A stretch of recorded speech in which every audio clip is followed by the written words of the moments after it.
o'ylayman bir ma'noda ichki ishlar tizimiga alohida bugun tashakkur aytmoqchiman. Minglagan askarlar kofirlarga xizmatda. Bahona qolmadi sizlarga, bahona qolmadi. Na izzat, na hurmatda. O Ibrohim Muvahhidga o'xshagan, Abdulloh Zufarga o'xshagan odamlar qayerda turganini bilmayapsizmi? Shaxsiyati noma'lummi? Tezda ulardan etagingizni qoqing uzoqlashing. Sen yuzingni ochib erkak bo'lib chiqib, "Voy, men erkakman, gapimga javob beraman" deyoganing yo'q. Nimaga? Erkak emassan. Yuzim ochiq, adresim ma'lum, kimligim ma'lum, da'voyim aniq. Yuzini berkitib olgan, yana bizni qo'rqoq deydi. Abdulloh Zufarga o'xshaganga ham Qur'onni bersangiz aytaversa, Ibrohim Muvahhidga o'xshagan ham chiqib olib turib yarim yorti Qur'ondan, oyatdan ma'no aytaversa, islom ummatiga ixtilofni mana shu joydan umid qiladi dushmanlar. Ibrohim Muvahhid degan bitta bola bor. Kimligi notayin, onang bilan dadangning kimligini yoz desam yoza olmayman. Lekin yuzim ochiq, alhamdulillah. Ota-onam tayin. Oilam ma'lum, hamma biladi. Hamma biladi. Tariximni ham, hozirimni ham hamma biladi. Sen kimsan? Kim? Yuzingni ochib chiqa olasanmi? Chiqa olmaysanmi? Keling avval bir narsaga kelishib olaylik. Siz musulmonlarni, shu millatni, shu xalqni g'amidamisiz? Siz mana shu tinch totuv qovun tarvuzli musaffo osmoningizni, xalqingizni g'amidamisiz? Chiqing ko'chalarga, bozorlarga boring, insonlarga tavhidni o'rgating.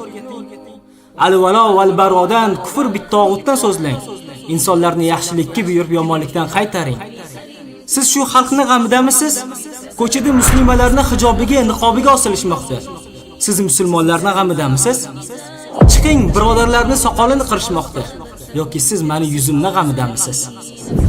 Siz musulmon iymonmisiz? Yoki bo'lmasam tavhid ahliga xavorij tamg'asini urib, ularni qayerdaligini, kim bilan va yuzlari qanday ekanligini aniqlash maqsadidagi xavfsizlik xodimimisiz?